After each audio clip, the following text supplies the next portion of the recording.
तो देखिए सबसे पहले आपको इंडियन कोस्ट गार्ड की ऑफिशियल वेबसाइट पे आ जाना, जिसमें आपको ओपनिंग डेट 30 नवंबर से क्लोजिंग डेट 7 दिसंबर तक की दिखेगी, जिसमें आपको एडमिट कार्ड का लिंक डाउनलोड करने के लिए आपको 19 से 25 दिसंबर के बीच में आपको लिंक मिल जाएगा।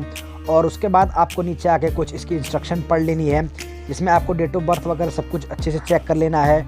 और इसमें सबसे मेन बात, आपको इमेज का साइज़ और सिग्नेचर का साइज़ आपको दोनों ही अच्छे से चेक कर लेना है। आपको 10 से 40 KB के बीच में फ़ोटो का साइज़ रखना है और 10 से 30 KB के बीच में आपको अपने साइन का साइज़ रखना है। तो उसके बाद थोड़ा सा स्क्रॉल करके आप नीचे आ जाइए, जिसमें आपको डोमेस्टिक ब्रांच आपको चूज़ कर लेना है और ये आपको मेल चूज़ कर लेना है। देन आपको नीचे आकर डोमेस्टिक ब्रांच आपको एग्री पे क्लिक कर लेना है। देन फिर आपको एक नया इंटरफेस देखने को मिलेगा, जिसमें आपको यहाँ फर्स्ट नेम डाल देना है, देन फिर आपको मिडिल नेम डाल देना है, देन फिर आपको लास्ट नेम डाल देना, अगर है तो डाल देना, नहीं तो आपको ब्लैंक छोड़ देना है। देन फिर आपको फादर नेम डालना है, मदर नेम डाल लेना है, अपनी ईमेल आईडी डाल देनी है, डेट ऑफ बर्थ डाल देना है। देन फिर आपको जेंडर चूज़ कर लेना है और देन फिर आपको मैरिटल स्टेटस डाल देना है।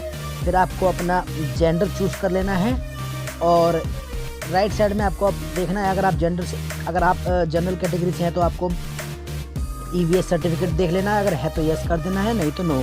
फिर आता है आप डू यू नो स्विमिंग, तो आपको आते हैं तो यस कर देना, नहीं तो नो कर देना है।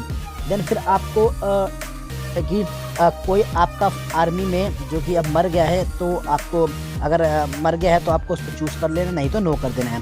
देन फिर आपको पूछ लेना is your father retire from defence, अगर है तो आपको यहाँ पे सेलेक्ट कर लेना है।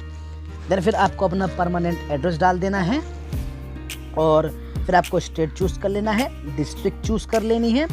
देन नीचे आके आपको अपना पिन चूज़ कर लेना है और फिर आपको अपना यहाँ पे आके मोबाइल नंबर डाल देना है और सिटी चूज़ कर लेनी है। अगर आपका लिविंग एड्रेस और परमानेंट एड्रेस अलग है तो आप इस पर क्लिक करके उसे फिल कर देंगे यहाँ पे, और अगर नहीं है तो आप इसे अनटिक ही रहने देंगे। आपका जो चॉइस ऑफ सेंटर वो ऑटोमेटिक डिटेक्ट कर लेगा आपका एड्रेस डालने के बाद। तो फ्रेंड्स, इसके बाद आपको अपना NCC सर्टिफिकेट देखना है, अगर है तो आपको कौन सा है वो आपको सेलेक्ट कर लेना, नहीं है तो आपको सीधा नो पे क्लिक कर देना है।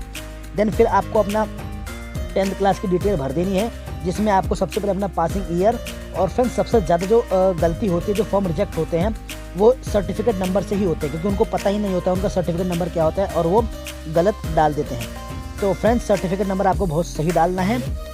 उसके बाद आपको सिंपली, अगर आपने 12th की है तो आप 12th पे टिक करके उसकी डिटेल भर देंगे, और नहीं की है तो आप सिंपल अनटिक पे ही रहने देंगे। देन आपको फ़ोटो अपलोड करनी है, जिसका साइज़ आपको 10 to 40 KB के अंडर में ही रखना है, और जो आपका सिग्नेचर है उसका साइज़ आपको 10 to 30 KB के अंदर में ही रखना है, और जिसका फॉर्मेट आपको JPEG में रखना है।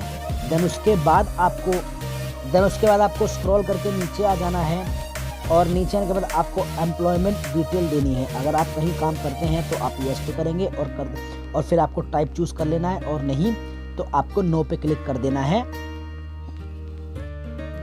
देन फिर आपको स्क्रॉल करके थोड़ा सा नीचे आ जाना है, और आपको नीचे की साइड यहाँ पे प्लेस डाल देना है, जहाँ भी प्लेस से आप फॉर्म भर रहे हैं, जो भी आपका स्टेट है वो डाल देना। देन आपको आज की डेट आपको लिखी हुई आई जाएगी, और उसके बाद जो नीचे आपको कैप्चा दिया हुआ है उस कैप्चर को आपको एंटर वेरिफिकेशन कोड में डाल देना है। उसके बाद आपको सबमिट पे क्लिक कर देना है। तो फ्रेंड्स देखिए, सारी डिटेल भरने के बाद हमें यहाँ सबमिट पे क्लिक कर देना है। देन फिर आपको सबमिट पे क्लिक कर देना है, और उसके बाद देखिए आपसे वार्निंग मांग रहा है कि आपको ढंग से सारी चीज़ें चेक करनी है। देन आपको फिर ओके पे क्लिक कर देना है, और ओके पे क्लिक करने के बाद देखिए इसने एक बार और आपको बोला है कि प्लीज़ ये चेक कर लीजिए। देन उसके बाद ओके कर दो आप। तो देखिए ओके पे क्लिक करने के बाद मेरा फॉर्म आ गया है, और मुझे अब प्रिंट कर लेना है।